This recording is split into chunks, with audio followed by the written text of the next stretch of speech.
आपके अपने ही YouTube channel BEd exam पर। दोस्तों, जैसे कि अभी आप सभी लोगों के बीएड सेकेंड ईयर की क्लासेस स्टार्ट होने ही वाली हैं, सो इसी क्रम में मैंने भी जैसा कि आप सबसे पहले वादा किया था कि क्लासेस जैसे ही आपकी स्टार्ट हो जाएंगे, हम भी अपनी जो बीएड एग्जाम पर हमारी रेगुलर क्लासेस होती हैं उसको स्टार्ट कर देंगे। सो इसी क्रम में आज मैं आपको बता देता हूं कि अगर आप बीएड सेकेंड ईयर में अभी आपकी क्लासेस स्टार्ट होंगी, सो आपका सिलेबस क्या होगा और आप किन चीजों को पढ़ेंगे। साथ ही साथ सब्जेक्ट की जो ऑप्शंस होते हैं, मैं उसके बारे में भी थोड़ा सा आपको ब्रीफ कर देना चाहूंगा, थोड़ा सा आपको यहाँ पे डिटेल देना चाहूंगा। तो जैसा कि मैंने आपको पहले ही बताया था कि अगर आप बीएड सेकेंड ईयर में है, मैं बात कर रहा हूँ वीर बहादुर सिंह पूर्वांचल यूनिवर्सिटी की, मैं यहाँ लिख भी देता हूँ ताकि आपको क्लैरिटी रहे। तो अगर मैं बात कर रहा हूँ यहाँ पे VBSPU यानी कि वीर बहादुर सिंह पूर्वांचल यूनिवर्सिटी की, तो अगर हम लोग वीर बहादुर सिंह पूर्वांचल यूनिवर्सिटी की बात कर रहे हैं, तो यहाँ पर बीएड सेकेंड ईयर का जो ये पाठ्यक्रम है, ये जो सिलेबस है आपका,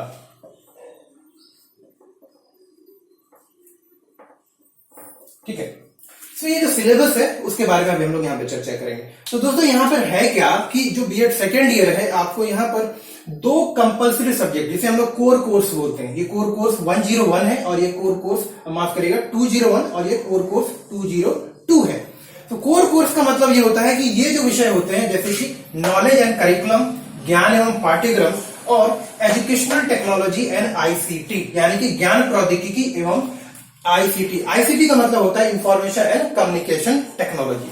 सो ये जो दो विषय हैं ये आपके लिए कंपल्सरी विषय हैं। ये हर एक स्टूडेंट, चाहे आप आर्ट्स के स्टूडेंट्स हो, चाहे देखिए मैं बता देता हूं यहाँ पे, ये जो दो सब्जेक्ट हैं आपके, ये आपके आर्ट्स के स्टूडेंट्स को भी, कला संकाय के, साइंस से जिन्होंने ग्रेजुएशन किया है, या आपके जो कॉमर्स के स्टूडेंट है, ये हर एक स्टूडेंट को, हर एक कैटेगरी के स्टूडेंट को, हर एक वर्ग के स्टूडेंट के लिए कंपल्सरी, यानी कि ये दोनों पेपर सभी के लिए, आर्ट्स, साइंस और कॉमर्स, तीनों ही विषय के जो छात्र हैं, जो जिन्होंने ग्रेजुएशन किया है इन विषयों में, इनके लिए ये आवश्यक है। लेकिन इसके बाद पेडागोजी का विषय आता है। पेडागोजी मतलब आपको शिक्षण शास्त्र में कौन सा विषय, शिक्षण शास्त्र मतलब ऐसे विषय जिसमें आप थोड़ी महारत हासिल करते हैं, यानी कि आप स्पेशलाइजेशन लेते हैं, जिसकी माध्यम से, जिसके उपयोग से आगे चल के जब आप प्राइमरी लेवल में यानी क्लास 1 से लेकर 5 तक या फिर 6 से लेकर 8 तक की जो आप टीचिंग करेंगे, वहां पर आपको मदद मिलेगी, आपको वहां पर सहायता मिलेगी। यानी कि कुछ विषयों में आप स्पेशलाइजेशन करते हैं। और इसका आधार क्या होता है? इसका आधार होता है कि आपने ग्रेजुएशन में क्या विषय पढ़े। अब यहाँ पे एक छोटा सा कंफ्यूजन जो खासतौर पे मेरे जो भी साथी कॉमर्स स्टूडेंट्स हैं उनको होता होगा कि उनसे संबंधित कोई विषय यहाँ पर स्पेशलाइज विषय नहीं है। जैसे अभी हम लोग आगे बढ़ेंगे तो अभी चर्चा भी करते हैं, तो उसके बारे में भी मैं अभी आपको बता देता हूँ। तो वीडियो को पूरा देख लीजिए, आपके काम की चीज है और आपकी इन्फॉर्मेशन भी जो आपको चाहिए वो मिल जाएगी। तो पहले बात कर लेते हैं। तो हमने बताया कि ये दो कंपल्सरी, नॉलेज एंड करिकुलम और एजुकेशनल टेक्नोलॉजी एंड आईसीटी, तो ये जो दो विषय हैं ये आपके लिए कंपल्सरी सब्जेक्ट्स हैं। ये आपको पढ़ना है, चाहे आप किसी भी स्ट्रीम के हो, आर्ट्स के हो, साइंस के हो या कॉमर्स के हो। सो हर एक बच्चे के लिए कंपल्सरी। उसके बाद आता है पेडागोजिकल ऑप्शंस, यानी कि ऑप्शनल सब्जेक्ट, यानी पेडागोजी के सब्जेक्ट। पेडागोजी मतलब शिक्षण शास्त्र से संबंधित। तो पेडागोजी यानी कि इसमें आपको दो विषय चुनने होते हैं, अगर यहां से दो और यहां से दो, यानी कि कुल मिलाकर बीएड सेकेंड सेमेस्टर में आपको जो है 4 सब्जेक्ट के पेपर देने हैं। अब सब्जेक्ट का चुनाव कैसे करें, पेडागोजी सब्जेक्ट का चुनाव कैसे करें, ये प्रश्न आपके सामने आता है। तो बिल्कुल भी टेंशन नहीं लीजिए, मैं स्टेप बाय स्टेप आपको बताने का प्रयास कर रहा हूं और उम्मीद करता हूं इसके बाद आपको समझ में भी आ जाएगा। अगर आप साइंस के स्टूडेंट हैं तो देखिए, साइंस के स्टूडेंट हो, कॉमर्स के स्टूडेंट हो या फिर आप जो है आर्ट्स के स्टूडेंट हो, एक बात ध्यान रखिए कि आप सभी ने जो क्लास 10 तक की पढ़ाई है, वहां पर आपने यहाँ पर बहुत सारे ऐसे सब्जेक्ट्स हैं जिसमें से बहुत सारे सब्जेक्ट पढ़े होंगे। जैसे कि अगर मैं बात करूं, मैथमेटिक्स तकरीबन सबने पढ़ा है, हिंदी, संस्कृत, इंग्लिश, इस तरह के विषय जो है हम लोग, उर्दू भी जो है आपका हम पढ़ते ही हैं। बहुत सारे ऐसे विषय हैं जो कि आपको सरलता से ले सकते हैं, चाहे आप किसी भी स्ट्रीम के हो। तो बात करते हैं, अगर साइंस स्टूडेंट से स्टार्ट करता हूं मैं पहले। तो साइंस के अगर स्टूडेंट है, आप कला माफ करिएगा विज्ञान से हैं, आप विज्ञान वर्ग से, तो आपके लिए फिजिकल साइंस का मतलब होता है जो हमारे आसपास की भौतिक दुनिया है, भौतिक विज्ञान जो है। तो भौतिक विज्ञान के अंतर्गत हर चीज आ जाती है। तो भौतिक विज्ञान के अंतर्गत आपका ये बायोलॉजिकल साइंस को आप छोड़ दें तो हर एक चीज आ जाती है। मतलब बायोलॉजिकल साइंस को हम लोग अलग से ही पढ़ रहे हैं, इसलिए यहाँ पे इंक्लूड नहीं करें, अदरवाइज तो हमारे आसपास में हर एक चीज जो है इसके अंतर्गत। तो फिजिकल साइंस के अंतर्गत फिजिक्स, केमिस्ट्री से संबंधित और और जो चीजें हमारी बायोलॉजिकल साइंस को छोड़कर जो भी साइंस से संबंधित विषय है वो सारे कुछ फिजिकल साइंस में हम लोग पढ़ते हैं। एक बात और याद रखिएगा कि यहाँ पर हम लोग कोई साइंस नहीं पढ़ रहे हैं, यहाँ पर हम लोग होम साइंस नहीं पढ़ रहे हैं। जब भी पेडागोजी के सब्जेक्ट्स पढ़ेंगे, चाहे मैथमेटिक्स पढ़ेंगे या लैंग्वेज पढ़ते हैं या हिंदी उर्दू, पेडागोजी का मतलब होता है शिक्षण शास्त्र, शिक्षा किस तरह से आप देंगे। तो यहाँ पर साइंस नहीं पढ़ना होगा, तो ये आप घबराए नहीं। या आप बायोलॉजिकल साइंस अगर लिखा है तो इसका मतलब ये नहीं कि आपको बायोलॉजी पढ़ना है वहां पर, या होम साइंस लिख दिया तो आपको होम साइंस पढ़ना है।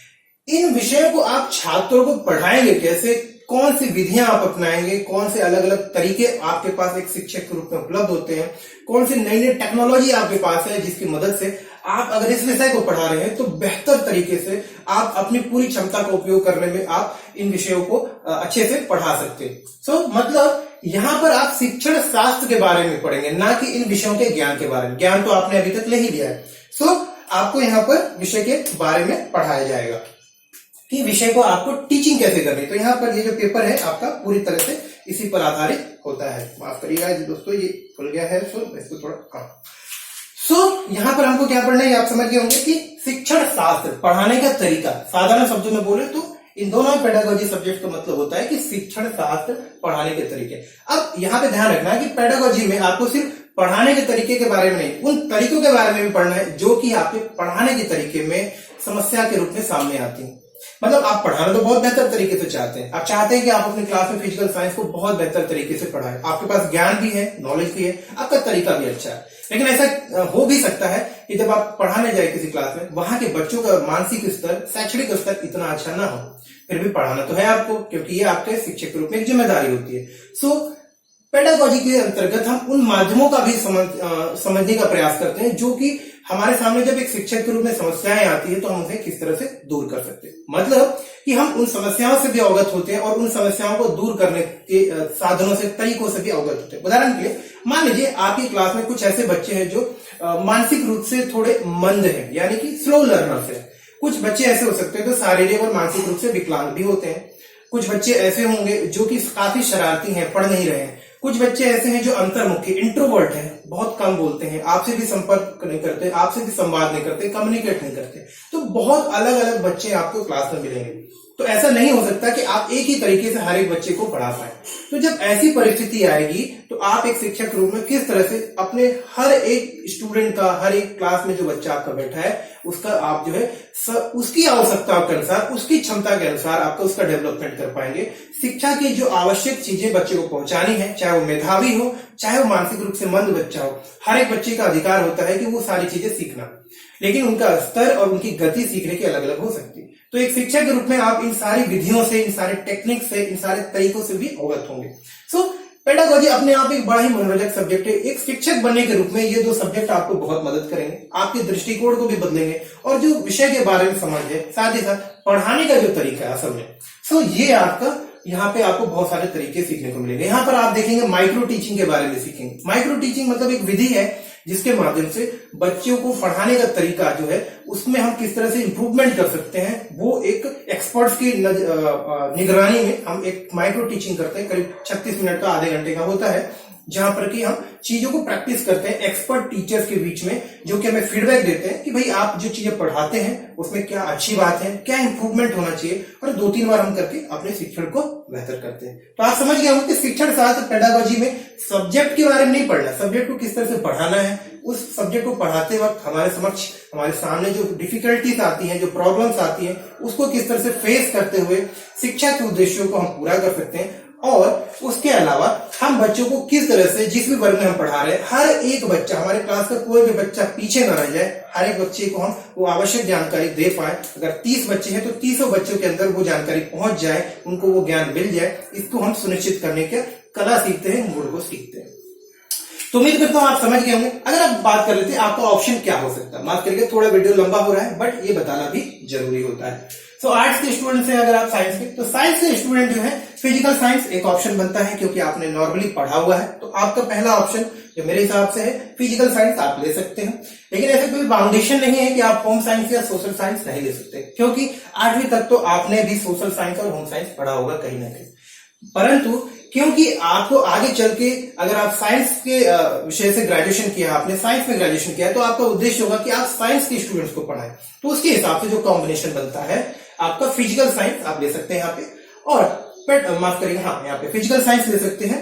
और पेडागोजी 2 में आप पेडागोजी 2 जो होता है शिक्षण शास्त्र 2, इसमें से आप मैथमेटिक्स ले सकते हैं। लेकिन माफ करिएगा, जरूरी नहीं कि आप मैथमेटिक्स ही लें, आप बायोलॉजिकल साइंस भी ले सकते हैं। जिन्होंने बायोलॉजी से ग्रेजुएशन किया होगा, जूलॉजी और बॉटनी में ग्रेजुएशन किया होगा, उनके लिए बायोलॉजी पेडागोजी 2 में एक अच्छा ऑप्शन होता है। लेकिन फिर भी जरूरी नहीं, अगर आप फिजिकल साइंस लेते हैं इसके साथ कोई एक लैंग्वेज भी ले सकते हैं, कोई जरूरी नहीं। सो ये आप पे डिपेंड करता है कि आप क्या सोच रहे हैं, आप आगे चलकर किस तरह से अपने आप को एक शिक्षक के रूप में देखते हैं, आप क्या चाहते हैं कि कौन कौन से विषय आप पढ़ाने में सक्षम हैं और आप उन विषयों में इंटरेस्टेड भी हैं। सो जैसे कि मान लीजिए मुझे फिजिकल साइंस पसंद है, तो मैंने अपना ऑप्शन फिजिकल साइंस लिया था और मैथमेटिक्स लिया था। लेकिन बहुत सारे ऐसे स्टूडेंट होंगे, बहुत सारे कैंडिडेट जो बीएड में भी हैं, उनका ये ध्येय होगा कि मैं फिजिकल साइंस पढ़ाऊं और इसके साथ में कोई एक लैंग्वेज पढ़ा दूं। हो सकता है ग्रेजुएशन उन्होंने लैंग्वेज भी पढ़ा होगा, तो आप हिंदी ले सकते हैं, इंग्लिश ले सकते हैं, संस्कृत भी ले सकते हैं। जरूरी नहीं कि साइंस का स्टूडेंट हो तो सारे साइंस का ही पेडागोजिकल सब्जेक्ट लेंगे आप। सो ये डिपेंड करता है कि आप आगे किस सब्जेक्ट में शिक्षण करने के इच्छुक हैं, किस सब्जेक्ट में आप इंटरेस्टेड हैं। सो बहुत सारा आप फ्यूचर को ध्यान में रखते हुए कि आगे चल के मुझे किन विषयों को पढ़ाना है, किन विषयों में आगे चल के मुझे एक्सपर्ट टीचर बनना है, इसको ध्यान में रखते हुए आप विषय का चुनाव कर सकते हैं। साधारण रूप से साइंस के स्टूडेंट के लिए फिजिकल साइंस, मैथमेटिक्स या बायोलॉजिकल साइंस एक अच्छा ऑप्शन होता है, लेकिन आप लैंग्वेज भी ले सकते हैं। इसके बाद बात करते हैं हम लोग अपने आर्ट्स वाले जो भी भाई बहन हैं उनके लिए। तो आर्ट्स के स्टूडेंट्स जो कला संकाय से हैं, कला स्ट्रीम से हैं, वो क्या कर सकते हैं, वो होम साइंस या सोशल साइंस एक स्वाभाविक ऑप्शन बन जाता है, एक नेचुरल ऑप्शन बनता है। लेकिन आप भी फिजिकल साइंस ले सकते हैं। लेकिन मैंने बताया कि अगर आपने ग्रेजुएशन तक जो है कला में पढ़ाई की है, आपने आर्ट्स में पढ़ाई की है, तो थोड़ा सा स्ट्रीम चेंज करने जैसा हो जाता है कि आपकी जानकारी तो आपकी जो है होम साइंस जैसे विषय या सोशल साइंस में, सामाजिक शास्त्र में आपकी अच्छी होगी। सो आपको ये ज्यादा बेहतर होगा कि आप आगे चल के समाज शास्त्र, होम साइंस में, सोशल साइंस में आप शिक्षक बने, ताकि आपकी जो जानकारी अभी तक आपने ग्रेजुएशन में इस्तेमाल की है, जो पढ़ा है आपने, उसको बेहतर तरीके से लोगों तक पहुंचा पाए। सो यहाँ पे कोई सब्जेक्ट का बाउंडेशन नहीं होता, बट मैं आपको बता रहा हूं कि एक जो आपने ग्रेजुएशन किया, जो आपकी स्टडीज अभी तक रही है और आगे जो विषय में आप पढ़ाना चाहते हैं, इन सबको ध्यान में रखते हुए आपको सब्जेक्ट का चुनाव करना है। सो एक नेचुरल ऑप्शन, एक प्राकृतिक जो आपका जो ऑप्शन बनता है वो ये बनता है कि आप होम साइंस या सोशल साइंस में से एक ले सकते हैं।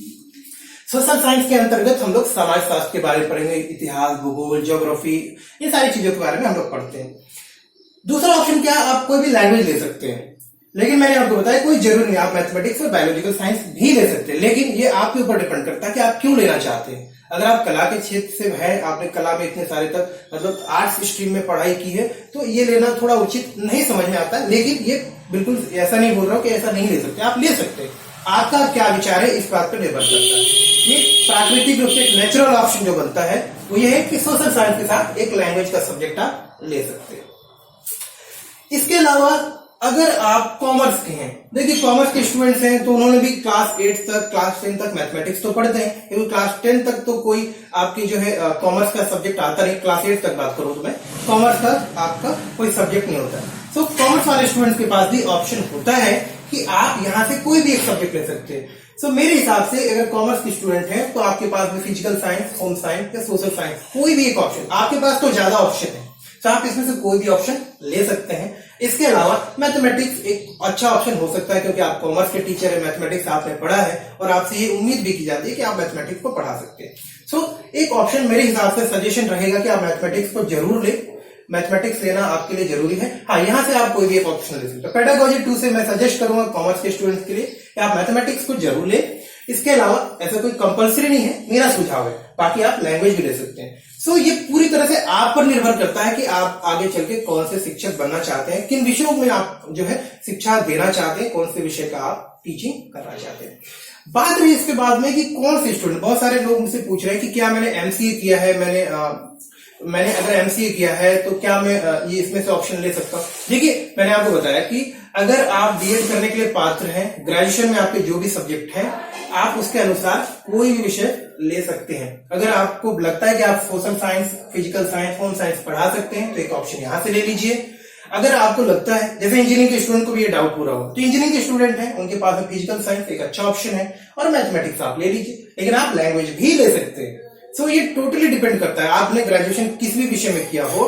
पहला तो एक नेचुरल होता है कि जिस विषय में आपने ग्रेजुएशन किया है, आपने साइंस की पढ़ाई की है, आर्ट्स की पढ़ाई की है या कॉमर्स की, तो उससे संबंधित जो विषय होते हैं वो कॉम्बिनेशन ले। उसके अलावा आपके ऊपर कोई बाउंडेशन नहीं होता कि आप कौन से विषय का चुनाव करेंगे। So it depends on you कि आप कौन से विषय में इंटरेस्टेड हैं और आगे चल के किस विषयों के शिक्षक बनना चाहते हैं। तो उम्मीद करता हूं विषय से संबंधित जो चीजें थी मैंने बता दी। अगर फिर भी आपको कोई डाउट हो तो आप प्लीज मुझे कमेंट करके बताएं। आप कभी भी मुझे कमेंट कर सकते हैं, फीडबैक दे सकते हैं, जिससे कि अगर आवश्यक जानकारी और कुछ रह गई हो तो मैं आपको जरूर दूं। और साथ ही साथ दोस्तों मैं आप लोगों को अभी ये बताना चाहूंगा कि अभी क्लासेस अब हम लोग धीरे धीरे जो है बीएड सेकंड सेमेस्टर का जो सिलेबस है उसको अभी स्टार्ट करेंगे।